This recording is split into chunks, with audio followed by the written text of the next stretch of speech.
Welcome to the Old Time Radio Westerns. I'm your host, Andrew Rhynes, and let's get into this episode. This episode is going to be The Lone Ranger. Original air date is September 4th, 1944, and the title is Billy Tilghman. Hope you enjoy.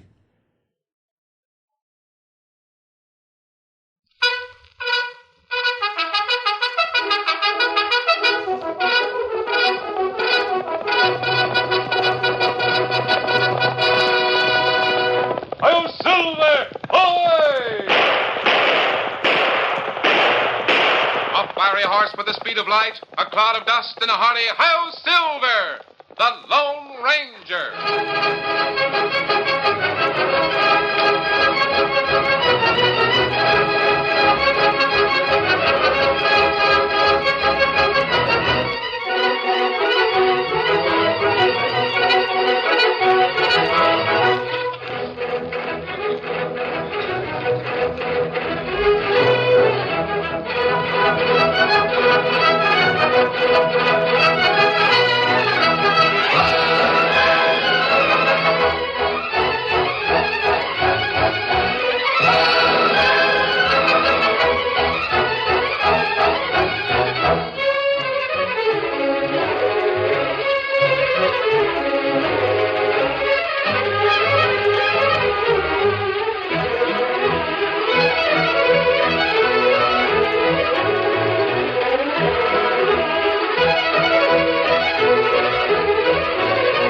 With his faithful Indian companion Tonto, the masked rider of the plains led the fight for law and order in the early western United States. The stories of his strength and courage, his daring and resourcefulness have come down to us through the generations. And nowhere in the pages of history can one find a greater champion of justice. Return with us now to those thrilling days of yesteryear. From out of the past and the thundering hoofbeats of the great horse Silver, the Lone Ranger rides again. Come on, Silver! Up the trail! Hi-Yo Silver! Hi!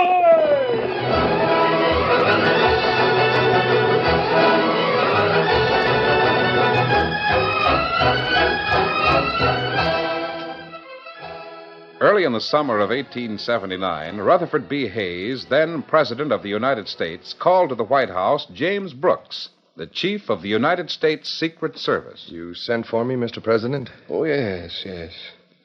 Brooks, I wanted to discuss a little trip I'm contemplating. Yes, sir. Where to, Mr. President? To the West. In the past 7 years, there's been great developments in the West. I believe it to be my duty to go there and see what has been accomplished. I'm sure it's an excellent idea, sir. I want you to arrange proper safety precautions. That means, of course, you will contact the various United States marshals along the itinerary. And what is the itinerary, Mr. President? Well, we'll go directly from Washington to St. Louis. From there, we'll take the new railroad to Santa Fe, to Kansas City, and then to the end of the line.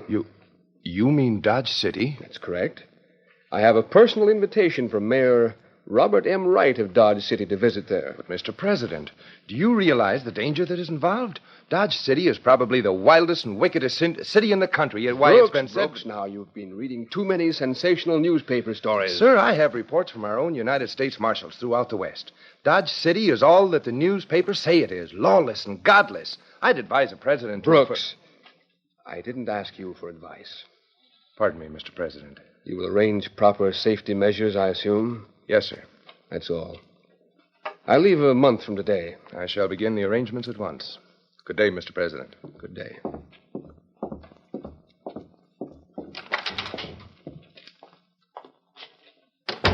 So he's going to Dodge City, and he wants protection. Well, there's only one thing to do. McHenry. Yes, Chief?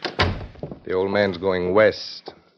West? Yeah, Dodge City. No. Didn't you tell When him? Rutherford Hayes makes up his mind, nobody tells him anything. But you It's up to can't- the Secret Service to provide safety for the president, no matter where he goes. Well, that's true. I want to send a telegram immediately to Billy Tilghman at Dodge City. Billy Tilghman. The scout? He's United States Marshal at Dodge City now, and we're fortunate in that respect. No doubt of that. But without Tilghman had retired to ranching. He did, until Dodge City got so tough nobody could handle it. Then they called Billy in to take over the situation. Well, if anybody could take it over, Tilghman would do it. Under ordinary circumstances, yes. But when word gets out that the President of the United States is going to visit Dodge City, people are going to start riding in from the upper Arkansas to the Rio Grande. Why, it'll be a holiday for every type of criminal under the sun. And you're afraid Billy Tilghman can't handle the situation The alone. United States Secret Service takes no chances. Now, in your telegram to Tilghman, tell him that he'll be contacted by a certain man shortly before the arrival of the presidential train. And this man will identify himself by a silver bullet. A silver bullet? You mean... McHenry, the safety of the President of the United States is involved. No precaution is too great.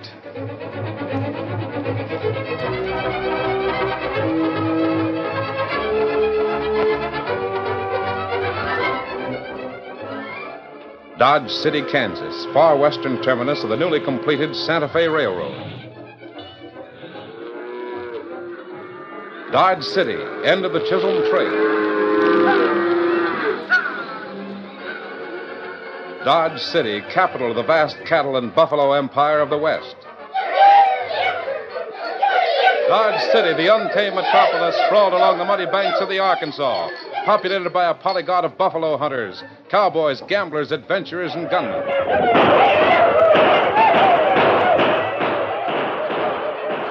Yes, that was Dodge City at the time Billy Tilghman, famous scout and Indian fighter, came out of retirement to once again strap on his guns and bring law and order to the wildest town in the United States. Billy Tilghman, blue-eyed and quick-fingered, who gave every killer a split second to change his mind before he drew a gun. It's the Dunbar gang shooting up the town. They're riding into the Buffalo Head Bonnell. There's going to be trouble. Here comes Billy Tilghman. Hiya, Marshal. Hello, boys. You going into the Buffalo Head, Marshal? That's where Dunbar and his boys went, ain't it? Yeah, that's why I was asking. You better think twice, Marshal, before you go in there. Thanks, boys. I know what I'm doing. Come on, let's follow him and see what'll happen. Not me. It'll mean a gunfight, sure. I'm going in with him.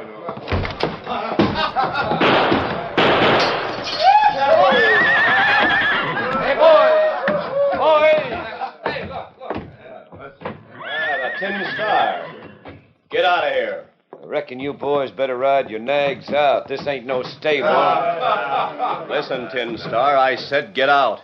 You, Tom Dolan, better known as Tom Dunbar? Which name are you using now? Dunbar. What about it, Tin Star? You better turn your gun over to Uncle Billy.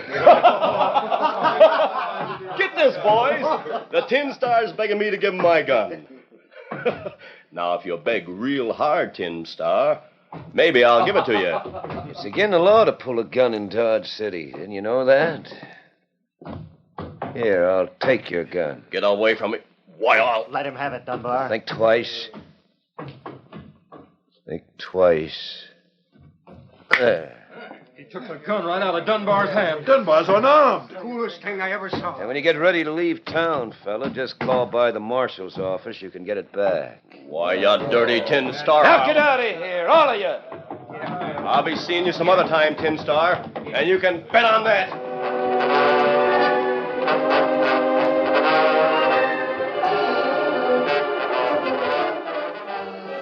Several days later, Marshal Billy Tilghman received in his office a visitor whose identity surprised him. Well, I'm glad to meet you. Bat Masterson and Bill Hickok have told me a lot about you. They told me many fine things about you, Marshal. When I got that telegram from Jimmy Brooks in Washington, I just didn't connect it with you. I should have remembered about the silver bullet. Tonto and I were on the lower Brazos when I got word from Brooks. We came here as fast as our horses could travel. I reckon you made mighty good time. The town is already beginning to fill up with people from all points. Yep. It ain't often folks out here get a chance to see the President of the United States. They'll be coming in by droves. Do you anticipate any trouble? Oh, no. Some of the boys may try to put on a show, paint the town, maybe. But that's just high spirits. Anyway, I think we should give the president a real Western reception. It's a good idea, as long as it doesn't get out of hand. Oh, by the way, I understand you had a brush with Tom Dolan and his gang last week. Oh, not much of a brush. Tom and his boys was riding a little too high in their saddles. I had to take Tom's shooting iron away from him for the time being. Dolan's a dangerous man, Marshal Tilghman. Maybe. Anyway, he and his boys moved on out of town. It was kind of embarrassing to Tom, me taking his gun from him. Don't look for him back real soon. I hope not. Now, Marshal, we'd better work out a plan of action. A plan that will guarantee the safety of the president while in Dodge City. Yeah. I was waiting for you to show up before I started working on any plan. Though I didn't know it was you who was going to show up. And the presidential train gets into Dodge City shortly after dark, doesn't it? Due in about 10 o'clock in the evening. It makes it more difficult. Well, don't make it any easier to handle a crowd, the likes of which will be on hand. Ben Daniels is your deputy, isn't he? Yes, sir. And a real man. They don't come any straighter than Ben Daniels. I agree with you. The telegram I got said that the president and his party will stay aboard the train. I figure then Ben Daniels and me can provide all the protection needed at the railroad yard. Yes, the Secret Service men will be aboard the train. However, they'll want somebody who knows the local situation aboard also. Yeah, I reckon so. Who do you suggest we put on the train? Well, in his telegram, Brooks said the president would like to have as his guest a real live Indian. An Indian? Yes. You see, the president is vitally interested in the welfare of the Indians. No doubt he thinks it would be a good policy to have an Indian as his guest. Good idea. But who? You know of my Indian companion, Tonto? Tonto? Sure. Why, that's great. I have two reasons for suggesting Tonto. Two reasons? Yes. First, Tonto presumably would be a guest of the president. Actually, he would be a valuable guard aboard the train.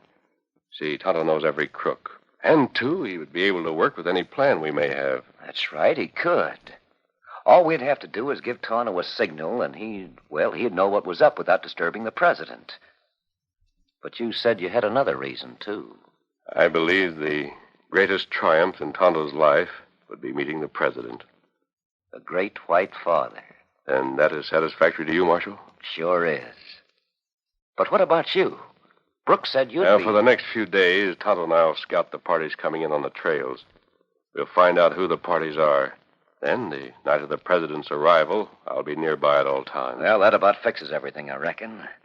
Tell Tonto to be wearing his best Indian finery, feathers and paint. Mayor Wright will take him aboard the train to meet the president.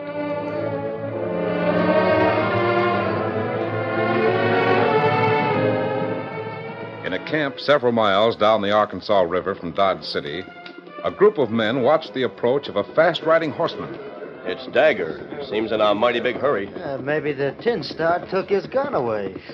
Now, listen here, you. All right. Forget it. I didn't mean nothing, Tom. Whoa there. Whoa, boy, whoa. Guess who's coming to Dodge City tonight? By the way you're riding, I'd say the devil himself. Say, take a look at this. Read that, huh? President Hayes visits Dodge City. Town stages great celebration in honor of President. I'll say they are. Why, the town's gone wild. I never saw such a sight. Uh-huh. What else did you find out? What else? Oh, yeah. The town's still hot for us. Meaning what? I heard the deputy, Ben Daniels, saying that the first one of us what showed up would be jugged. Hear anything else? Well, yes. Come on, let's have it. You won't get sore at me now, Tom. Spill it. What is it? Well, the whole town's laughing about the Tin Star dehorning you, Tom. Everywhere I went, they was talking about it. Uh-huh. Why didn't you tell me that in the first place? Why, Tom, I thought you'd be interested about the president. Dodge City has been mine for a long time, and it's going to keep on being my territory. You better lay low for a while, Tom. That Marshal Tilghman is tougher than he acts. There ain't a Tin Star living that can keep Tom Dunbar out of Dodge City or anywhere else. You better take my advice. You men, get ready to ride. What do you mean? We're riding to Dodge City to call on the marshal, boys. You don't want to kill a United States Marshal with the president in town, you fool. There ain't no better time to do it. In fact, I got a good plan in mind. Get your irons hot and your horses ready. We're riding high.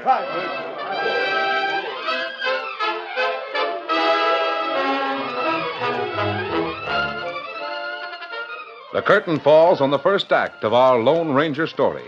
Before the next exciting scenes, please permit us to pause for just a few moments.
Now to continue our story. As the Dunbar gang rode toward Dodge City to seek revenge for the insult and humiliation inflicted upon its leader, Tom Dunbar, the presidential train was nearing the far western terminus of the Santa Fe Railroad, its destination. President Rutherford B. Hayes was in a hearty mood as he discussed the trip with the chief of the Secret Service. Why, Brooks, you old boogeyman, you had me frightened a month ago in Washington, telling me those tall tales about how wild and woolly it is out here in the West. I'll admit things have been very peaceful, Mr. President. However, it was my duty, sir, to give you what information I had. Too many sensational stories in the newspapers, Brooks. I'm afraid your literary tastes run to the lurid. I got my reports from such men as Bat Masterson and Billy Tilghman. And I might add another very reliable source if I cared to, Mr. President. Just look out there on those broad prairies. As far as the eye can see, peace and contentment. Now and then a spread of cattle or a herd of buffalo. But that's not Dodge City. Well, nothing happened in St. Louis or Kansas City. Just large crowds, like it would be in Pittsburgh, Cleveland, or New Orleans. I hope you're right, Mr. President. Oh, by the way, Brooks, what time do we arrive in Dodge City? Due in at around 10 tonight. The railroad has cleared the track, but we can't make it any sooner than that. I would like to have entered the city in daylight in order to see it better. And, too, it would be early enough for people to greet the train. I suppose a big reception will be held tomorrow when the people can be present? Perhaps, Mr. President.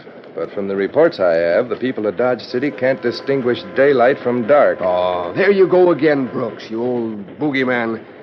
I'll wager there'll not be a handful of the toil-worn citizens of Dodge City on hand when the train rolls into the yards at that late hour. Yeah, well, one of them will be an Indian. An Indian? You requested it, Mr. President. To be sure, I did, yes. But I presume the Indian would join the presidential party tomorrow. You don't know Indians, Mr. President. Oh, incidentally, this Indian is a particular friend of a man you should know. Is that so? Well, I'm sure I'd like to meet him. Pardon me, Mr. President. Good evening, conductor. Anything wrong? A message from Mr. Brooks. We picked it up as we passed through the telegraph station to White Oaks a few moments ago. Oh, thanks, conductor. Dodge City welcomes the President of the United States. All safety measures taken. Signed, Billy Tilghman, United States Marshal. Well, that doesn't sound wild and woolly, Brooks. No, you'll be in bed sound asleep within an hour after we get there, I'll wager. I'll take that bet.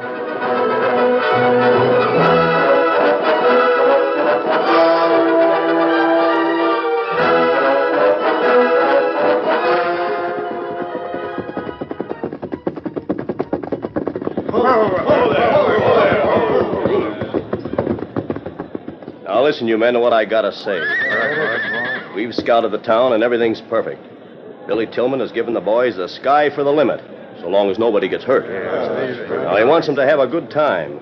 Put on a real Western celebration for the great white father. Yeah, but I still don't get your plan. I know we better keep out of sight of Tilghman or that deputy of his. They won't stand for no trouble here tonight. I'm doing the talking and planning, Dagger. Yeah, I know. Now, when the president's train rolls in, the crowd will go wild. We'll keep out of sight here by this sidetracked freight until the celebration gets going good. Well, then what? Then we can move in.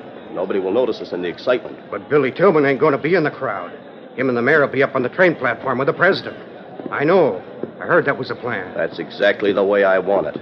With a real Wild West celebration going on and the punchers popping their guns and them buffalo hunters opening up with them new 45-90 rifles. Yeah. Anybody could get hurt. Even the Tin Star. Yeah. Even the Tin Star.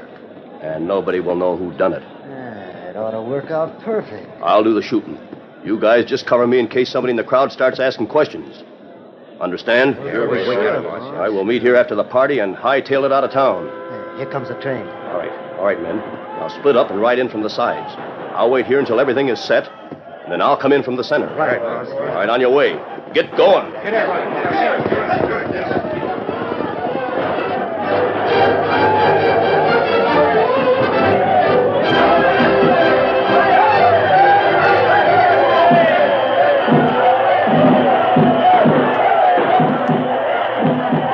City throwing the wildest celebration in its history, President Rutherford B. Hayes received the welcoming delegation aboard his private train. His chief interest, however, centered upon the stalwart Indian in war paint and feathers, who stood in silent dignity as the president enthusiastically shook his hand. So you're Tonto. Well, this is certainly a great pleasure, a great honor. It heap big honor to shake hands with Great White Father. Tonto welcome Great White Father for all Indians. Well. Tonto, the son of a great Indian chieftain. Billy Tilghman and Mayor Wright here tell me you're a real friend of the white man, Tonto. That's right, Mr. President. Tonto's a real friend. Great White Father, friend of all Indian. Billy Tilghman, good friend. Mayor, good friend. Well, Tonto, I never expected such a warm reception as the people of Dodge City are giving us.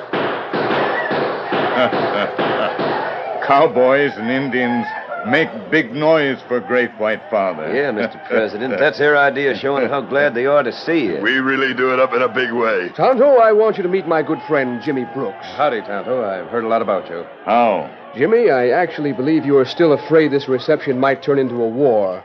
Well, with Tonto and Billy Tilghman here, it's as safe as a Sunday school picnic. Well, sure it is, Jimmy. There ain't nothing to be scared of. Well, I'd feel a lot better about the president's safety if our friend was here, Billy. He's not far off, Jimmy. Mr. President, the folks out on the platform are getting mighty impatient. They'd like to see the president. Certainly. Let's proceed, gentlemen. Yes, I'll lead the way. Now, Mr. Mayor, if you'll walk to my right. With the greatest of pleasure. And my good friend Tonto, you walk beside me on my left. Great White Father make great honor for Tonto. The honor is mine. Certainly I should have no fear with an Indian brave beside me. Great White Father not be afraid. Marshal Billy Tilghman here. Him great lawman. Hear what Tonto says about you, Marshal? Well, Mr. President, Tonto knows there ain't nothing for anybody to be scared of tonight. Everybody in Dodge City's just happy, that's all. Well, come, gentlemen. Let's go outside. Yes. Give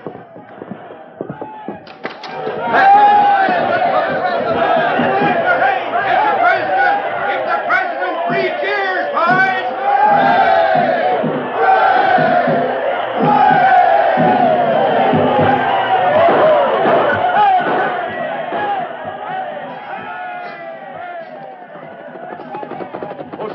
Steady, big boy. I've been waiting for you, masked man, just like you said for me to do. Daniels, do you know Tom Dunbar by sight? Sure, but he ain't in this crowd. I've been all through it. I followed a group of 5 men into town less than 15 minutes ago.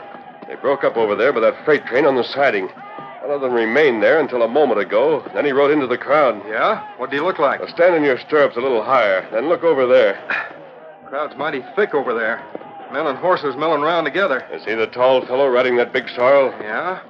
Say, that's Dunbar, all right. I wonder what he's up to. What's that? It's Tonto's signal. He's seen Dunbar. That's it, all right. Dunbar's men are closing in to cover for him. Yeah, they're after Billy Tilghman, and he's up there with the president. If they start shooting, they might... Tilghman will not only be killed, but the president. His life is in danger.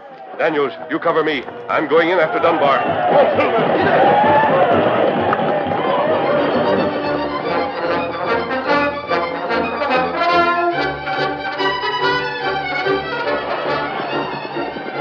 Realizing that Tom Dunbar and his outlaws were taking advantage of the Wild West celebration to make an attempt on the life of Marshal Billy Tilghman, the Lone Ranger rode the great white stallion Silver full speed into the excited crowd.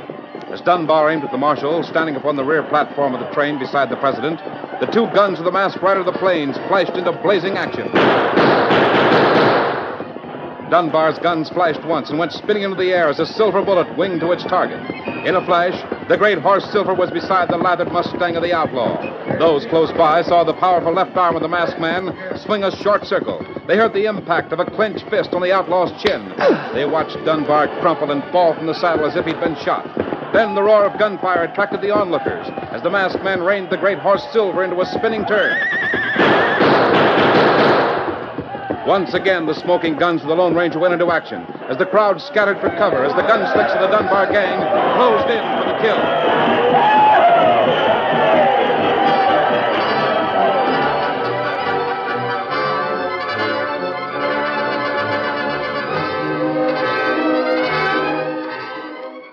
The next day, the presidential special stood upon the main line headed eastward out of Dodge City. Mayor Wright and Marshal Billy Tilghman were bidding the president goodbye inside the presidential suite. I hope you will return again to Dodge City, Mr. President. And the next time you come, sir, we'll really put on a celebration for you. Folks out here gone plumb loco about you, Mr. President. I certainly hope I can come back someday, gentlemen. But I want to thank you for the fine time you and your people have shown me. You know, Mr. Brooks here didn't want me to come as far as Dodge City. Said Dodge City was too wild and woolly. The Secret Service has to be mighty careful of the president's safety. And peace of mind, too, I reckon. Yeah, peace of mind is important. You know, Mayor Wright, I actually believe Mr. Brooks thought all that display last night was the real thing. Do you think so? Well, when our Indian friend Tonto let out that blood-curdling war whoop, I thought Brooks would jump out of his shoes. When that masked man rode that big white stallion into the crowd and started that mock gunfight with those other men, Brooks actually jumped in front of me, as if he really feared I might be hit by a stray bullet. Why, Brooks, you know the boys wasn't shooting at the president. They were just having some fun. Marshal, before we go, I want to present you with a little souvenir. A little souvenir? Yeah, a souvenir. I dug it out of the wall of the observation platform this morning. I think it'll fit the hole in your hat if you'll try it. Oh, yeah, sure it will. And, Marshal, if it hadn't have been for the fancy shooting of our masked friend, I might not have found it buried in the wall. Yeah, Brooks. Maybe you're right. I thought I'd seen some fine horsemanship in my day, but that masked man topped it all. I never saw anything like it. When I tell the members of my cabinet about that big white stallion and the masked man, well, I hope they believe half of it. It was splendid. The greatest rider in the West, Mr. President. In fact, he's about the greatest man in the West, I reckon. That's right, Billy. That masked man is everything I've heard he is. Why, I'd never believed it if I hadn't seen it with my own eyes. By the way, gentlemen, I never did learn who the masked man is. You fellas seem to know all about him. Just who is he? Mr. President, in the records of the United States Secret Service, he's registered as the Lone Ranger.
The story you have just heard is a copyrighted feature of the Lone Ranger Incorporated.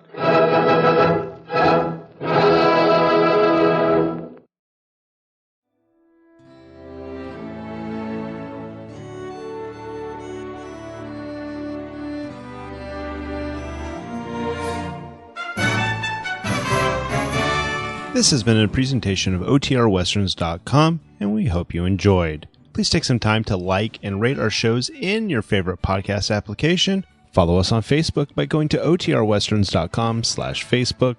Join in the conversation by going to OTRWesterns.com/Discord.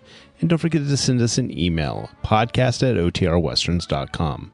This episode is copyright under the attribution, non-commercial, share-alike copyright. For more information, go to OTRWesterns.com/copyright. Have a great day, and again, thanks for listening.